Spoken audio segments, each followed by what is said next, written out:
Hello and welcome to CBS Breakfast Show. My name is Rafa Ngutusi. My name is Danflo Elindwe. And this is a new day with new opportunities. This is the newspaper review where we are kicking it off with the different headlines first from the different daily newspapers. So on the Standard, the headline states, the State House rogues hatchet men. And for the Daily Nation, we have puzzle of 6 names added to IEBC shortlist. And finally, for the Star newspaper, Ruto Rigiji wars, Mount Kenya party, another Mount Kenya party quits Kenya Kwanza.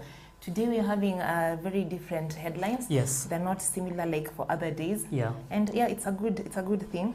It is a good thing. Now, starting off with the Standard newspaper, the State House rogues hatchmen. The Standard newspaper is talking about former DP Gachagwa's interview where he was talking about the role of Dennis Itumbi and Farouk Kibet. So according to the Standard newspaper, President William Ruto clings to them like a leech, or perhaps it's the other way around. Farouk Kibet, his elusive personal AD, and Dennis Itumbi, the cunning self-styled digital spin doctor, have become inseparable from the president, orbiting his every move within an air of entitlement that rivals co-rulers. So according to former DP Gachagua, the two personalities stated in this newspaper were responsible for his ouster from office due to the power that they exert, either directly or indirectly. The newspaper goes on to break down how Dennis Itumbi, the chief propagandist, they say, Itumbi is also not a small man. All the statements you see cabinet secretaries release, even the one by the DCI on the Mwiki violence, it's Itumbi who writes them. He crafts. That's what they read.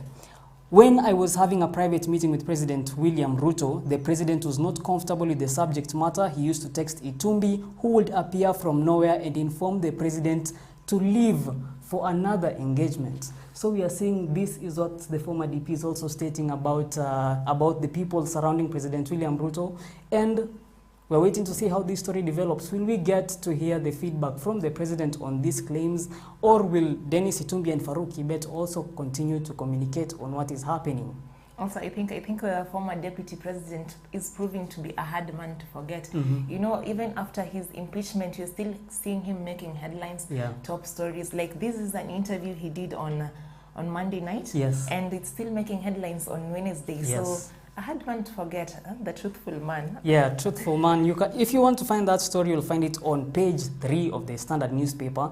What about the Daily Nation? What is happening there? Now, for the Daily Nation, we know the IEBC is currently we are picking the new commissioners and the chairperson for the commission, and the headline reads puzzle of 6 names added to IEBC shortlist.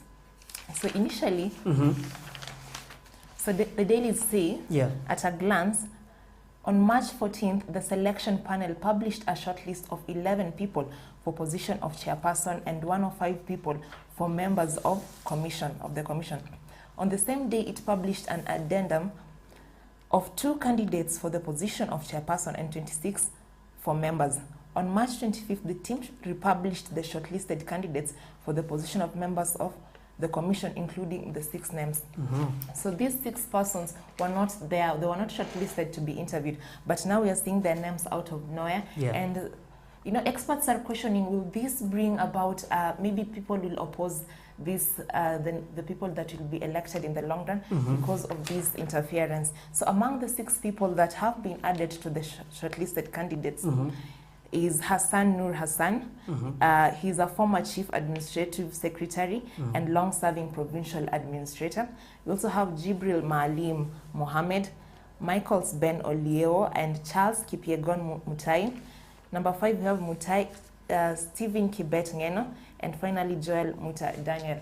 So I think experts say that the addition of 6 names who are not initially there, it brings about an aspect of, we're questioning the integrity of the process, and this someone might come up and decide that this case should be taken to court. Because why are we having an additional 6 members that were not initially there? Yeah, that's correct. And now moving away from the Daily Nation, we are getting into the Star newspaper, and as stated earlier, the headline reads, Ruto Rigiji wars, Mount Kenya party quits Kenya Kwanza. However, We are moving away from the political headline right there and going straight onto the story on the left, where it says, I knew she would return, says mom of slain students. Now, this is relating to the multimedia university student, Sylvia Kemunto, whose autopsy report was reported yesterday by government pathologist Johansson Odor. Now, according to this report, these are quite chilling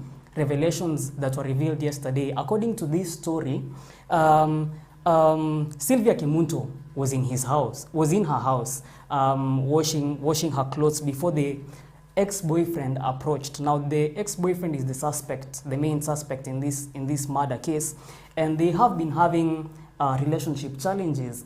And in a bid to sort out these relationship challenges, they got into a fight, leading to the man strangling Sylvia Kemunto before putting her body in a suitcase, taking it back to his room, putting it under the bed, going to take a walk, coming back, sleeping, waking up, taking that suitcase, taking the body out of the suitcase and putting it in the water tank where she was found.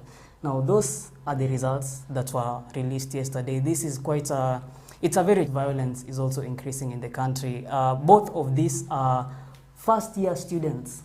Sylvia Kemunto and the main suspect of this murder are both first-year students at the Multimedia University. So that is the main or the sub-headline on the Star newspaper. We are also looking forward to sharing the story as it develops with you. And what do you think? What do you think about this story? What does it say about the current status of sexual and gender-based violence in the country?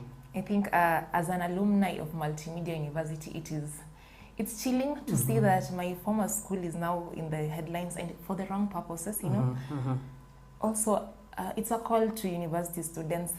You can find a way of mutually finding solutions to your problems, particularly in relationships. We don't want to see, you know, by the time you're carrying a body in your suitcase, it means this student rolled around with that suitcase while other students were watching, and they didn't even imagine there's a body in that suitcase. So it's very chilling, and yeah, we're hoping the school administration has spoken maybe to the rest of the students, maybe some bit of guidance and counseling for that incident. Yes. And now getting into the Standard newspaper, still on another story that was also in the headlines yesterday, is Machakos MCS were in a fight pushing for Speaker Ann Kiusia to be overthrown or to be removed from her seat. Now, according to the Machakos MCAs, the Speaker has been inputting her own decisions into matters that they are supposed to be discussing as a whole, and it's what led to the fight, which we will also be covering and sharing with you in our subsequent bulletins. We spoke about that earlier in our bulletins of 9 p.m. last night and also 1 p.m, and we'll be keeping you developed on that. What else is developing on your end? Something else to note is matters education. We are having now, so the Teachers Service Commission, the CEO Nancy Macharia, she's come out to say that the schools need 98,000 teachers. So there's a deficit of 98,000 teachers, shortage, and she's saying that she needs a budget to be able to recruit more teachers into the service. So we are hoping to see how that goes, because as we know, we are having the new curriculum, CBC, and there are also new subjects which were introduced. And she also notes that there are lack of tutors who will cover those subjects, the new subjects that were introduced. And she says, by the time we're getting to 2026, you know, we're having for the first time, we're having now students join grade 11. It's from grade 10. That is senior school. And yeah, she's worried about that, so she's raising alarm on that, and we're hoping that can be addressed. Macharia also pointed out that she's seen the claims on newspapers that the commission is giving out recruitment letters to teachers, that teachers are receiving those letters through MPs and not the commission directly. Macharia has denied these claims. She says she only saw that story in the newspaper, and it's like, she says it's the media that is spoiling the name of the commission. So we're not sure about that, and we're hoping more investigations can be done into that matter, because teachers ought to be recruited the right way. Yes, they ought to. And now moving away from that, we're getting into another case story or something that has been discussed over the past few weeks. Now, there have been different stories relating to how passenger service vehicles are conducted. We had an incident whereby one passenger was thrown out of a passenger service vehicle because of a 30 shilling balance. Now, in the Standard newspaper, page 3, the story is how matatu crew saved passengers' life in emergency. Now, Rongai resident Viola Nekesa fell ill on her way home, but the crew rushed her to the hospital. Their actions prove that even in the chaos of Nairobi's matatu culture, humanity still prevails. Now, we're getting to see a bit of a contrast here, and I think this is actually quite commendable, because considering that different situations can happen when you are on transit, heading home or heading to work or heading to any business that you are conducting, and it calls for such human initiatives, it calls for such togetherness. And this is the story being highlighted here of how this lady was taken from the matatu. Imagine falling ill when you're in the matatu. The conductor and the driver, together with all passengers, decide to take you to the hospital, and the conductor stays with you until you're referred and admitted. Imagine such grace. Imagine such a story. This is the inspiration that we are giving you today morning, and this is the inspiration that is also being shared with us in the daily newspaper here on the Standard. What else is happening? I think the story you've highlighted, it also shows that there are actually good touts out here. Mm-hmm. Not all of them will push us out of vehicles because of 30 shillings debt balance. Yeah. So it gives us hope that there's still kindness in humanity. A good story there, yeah. Yes, especially on matatu culture, considering that we've been seeing a lot. Not everyone is a fan of the music. Not everyone is a big fan of the music. Not everyone is also a fan of the rowdy ones who might not be following the traffic rules. So we are witnessing a change. We're witnessing an alternative to how different matatu operators are conducting their businesses.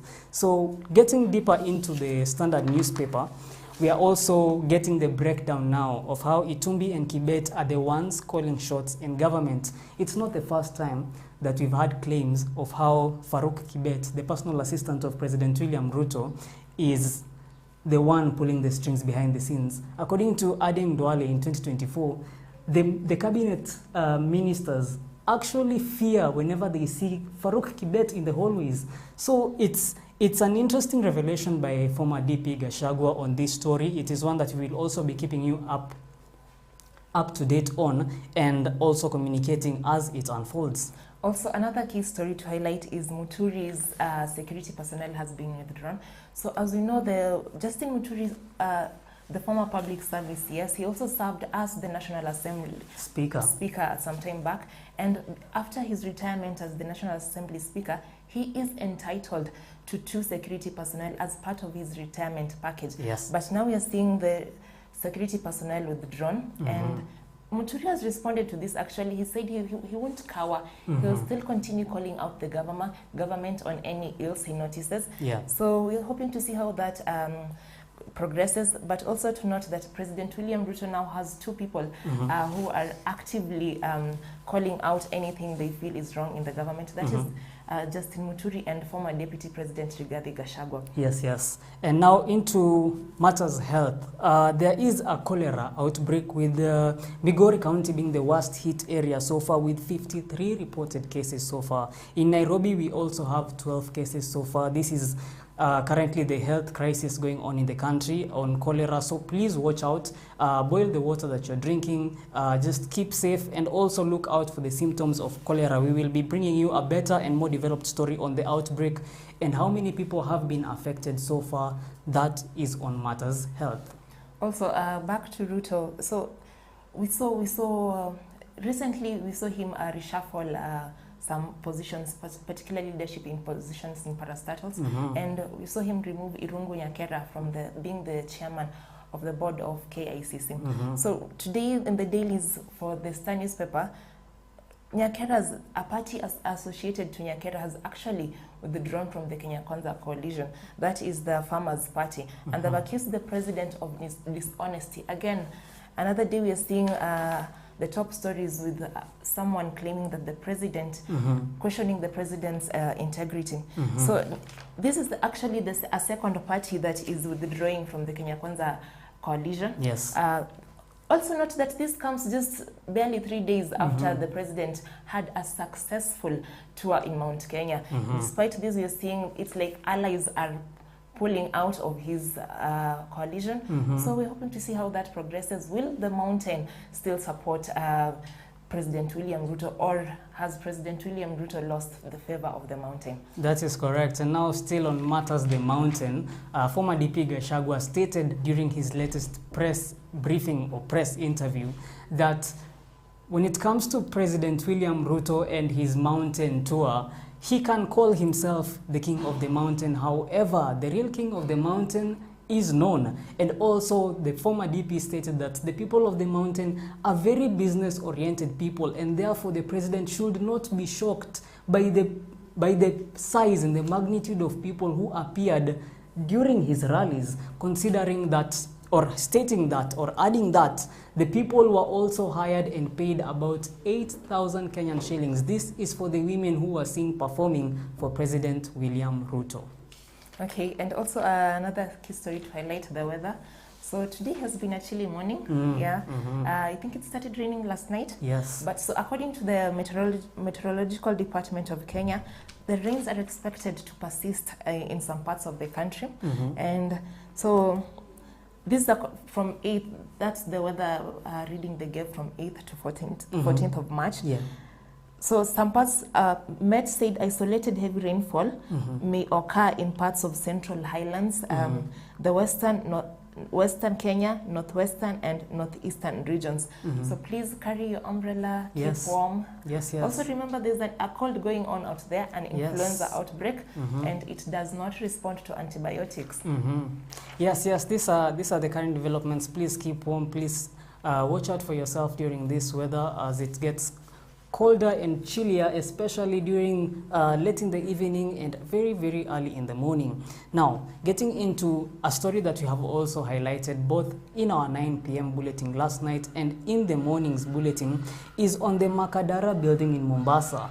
Now, this building is scheduled to be demolished in about an hour's time from right now in Mombasa, and the building is being demolished because of sinking. Now, yesterday, one person was reported to have been missing after the building was seen to be sinking. The name is Yusuf Abdi Ali, said to be the missing person under the shrinking building. According to Mombasa Governor Abdul Somad, the residents within that area are supposed to space out for a distance of about 1.2 kilometers because the building will be demolished by the Kenya Defense Forces using bombing equipment. Now, patients with critical conditions were already evacuated yesterday, and all other residents are being advised to stay away from the site demolition, which is supposed to take about 8 hours. So this is a developing story that we will also be sharing with you, considering the adverse effects that this type of demolition is supposed or is to have on the people in the area, the dust in the area, the sound, the noise made, and also whether the people missing will actually be located. So this is one of those key stories that we will be keeping you up to date on today in our subsequent bulletins. Also on the same story, please, it is also key to note that up to 100 families have been displaced due to the expected demolition. So according to the county government, the governor, so Nasir says it's key to demolish. In fact, he says it is key that we demolish that building immediately because he termed it as a ticking time bomb. Because imagine if that building collapses when people are still in it, and even the surrounding buildings will be affected. So they're bringing in the deployment of the KDF and other agencies, and please stay updated. Stay tuned. We'll be keeping you updated on that developing story. Yes, yes. And also still on the drama festivals, remember we had a very interesting play that was almost being banned. Yeah. But so the court has ordered that the staging of the controversial play of during the National Drama Festival. Yes. So the court has okayed it, and it is also key to note that the writer of this play is none other than former UDA chairperson Cleophas Malala. Yeah. So we are very interested in that, actually. Yeah, interesting play. We'll see how far it goes. We'll also see how this story develops. This week, just as stated right now, is the drama festivals. It kicked off on Monday, running all the way till Friday. We will be seeing who will emerge as the winners in the national drama festivals. Also, we're seeing here Londiani boys. They shed light on road carnage with the Jinx Junction film. So this was also during the drama festivals. So we also know that the Londiani route is actually a hotspot for accidents in the country. So they've created a play on that, and they're just telling the stories of how even, fellow parents to fellow students usually end up in road accidents in that area. So the story has been told, and they're just calling for more creation of awareness in regards to road accidents. Now, moving forward into some international news and also our current status on what is happening between South Sudan, Kenya, and the United States as the key players in the international news so far. The USA revoked visa status to South Sudanese residents. Now, this came after one resident of one South Sudanese citizen was being deported back to the country, but the government failed to let them in, claiming that they are a member of DRC. So, according to Ambassador Apuk Aguel, South Sudan has consistently demonstrated goodwill and cooperation with the United States of America on immigration and deportation issues. So, considering this ban or this revocation of the visa status for any South Sudanese residents, this is quite a big diplomatic issue. And as South Sudan is also coming here to at least try and sort this issue out before it gets too far. We're waiting to see how this story develops. But South Sudan also agreed that they will let in the deported citizen into the country who had originally been denied entry, claiming that he was a member of DRC Congo. Oh, and some good news here. So from next week, we are expecting new oil prices. This is after the state is set to effect new G2G rates next week after renegotiation. So remember, we are having a deal with Gulf countries, and that is how we are getting our oil. So from next week, the Star reports that we're supposed to get, the move is expected to lower fuel prices and help drive economic growth. So that is some positive news, and we're hoping to see a big difference in the change in oil prices. Let it not just be 1 shilling. So that's actually correct. We've been highlighting this story of the G2G deal between Kenya and Abu Dhabi companies. These are 3 oil companies in the Arab region, which the deal is set to go for 2 years. This is until 2027. We're waiting to see how this will be impacted. We are expecting to hear, or we are expecting to experience a reduction in oil prices, including kerosene, petrol, and also jet fuel. So this is one of those key developments that we'll also be keeping you updated on in the business line. All right, now let's get into sports. There's a lot of key developments happening.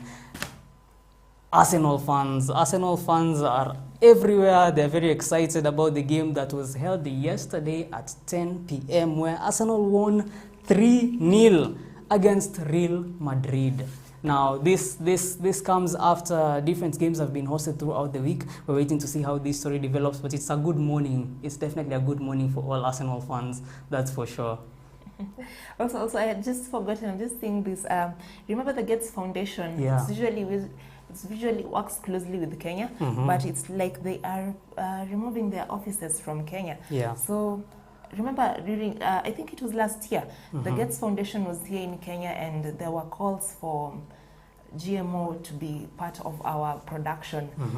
And so it's surprising to see him pull out of the Kenyan economy, and we're hoping to see how that develops and how it will affect us as a country. Yes, yes. Now, just to give you some more clarity on that story, in 2024, the Gates Foundation received a country agreement between Kenya's Ministry of Foreign Affairs and the Gates Foundation. Now, what this country agreement between these two organizations meant is that there were certain privileges allocated to the Gates Foundation that are only selected for government agencies and non-government organizations. So for the Gates Foundation to be selected in this, or to be placed under this this opportunity, was not sitting right to the Law Society of Kenya, who disputed it by going to court. And now yesterday, on Tuesday, is when the courts agreed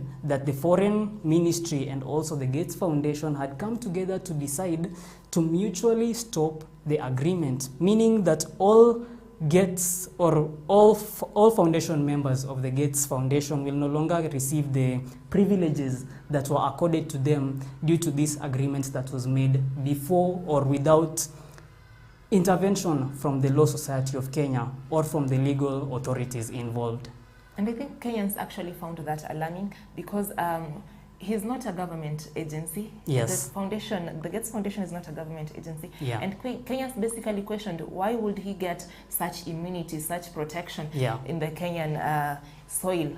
Yeah, so it's good to see this development. We're hoping to see how the story goes. Yes, yes. Also, one other key developing story that took place yesterday and that we should also highlight this morning for you is the family of 4 that was lost in Tsavo. Now, according to the Kenya Wildlife Services, a family went missing after they had landed in the Tsavo East National Park on Saturday, scheduled to have a tour of the whole area for about one night or for about several nights, but they went missing during one of these trips. So yesterday, after 3 helicopters and 3 land cruisers were dispatched to help in the rescuing of the family, they were found by 1 helicopter during the search rescue, and the family was all together. They were healthy, and this is what was happening in line with travel, in line with the Foreign Ministry, and also in line with the Kenya Wildlife Services. Also, I'm seeing here we are having the Kenya Athletics, back to sports. So the Kenya Athletics Kenya is set to stage world relays trials at Nyayo Stadium. This will end the anxiety of a host venue of this weekend's championship. So we are hoping, of course, we're going to see many of the Kenyan fans flooding the Nyayo National Stadium to watch that game and cheer the teams that will be playing and running for those games. Yes, yes. And another key development in sports news that we'd like to highlight for you is the Stars coach McCarthy wants strict penalties to combat match fixing. Now, coming from the recent games held over the past few weekends, there were incidents of reported allegedly cases of match fixing, whereby now the coach of Harambee Stars, Coach McCarthy, is also being put to task on how to address challenges of match fixing. There is a goalkeeper who is being placed in investigation or under investigation after a video of his was seen circulating on X and different social media platforms relating to a match fixing allegation. So this is something that we're waiting to see how it will also affect the Kenyan Football Federation and also just Kenya's status when it comes to international football standards. Yes, so that has been our breakdown of different key events when it comes to current affairs, when it comes to business, and also when it comes to sports. We will be keeping you updated on this and other developments as they happen in our subsequent bulletins at 1 p.m., 4 p.m., 7 p.m., and 9 p.m. My name is Raf Wangutusi. My name is Dan Flo Lindo, and as always, please remember to grab yourself a copy of the dailies on your way to work. Yes, yes, grab yourself a copy of the dailies. This has been CBS Breakfast Morning Show. Let us catch you tomorrow, same time, same place. Cheers.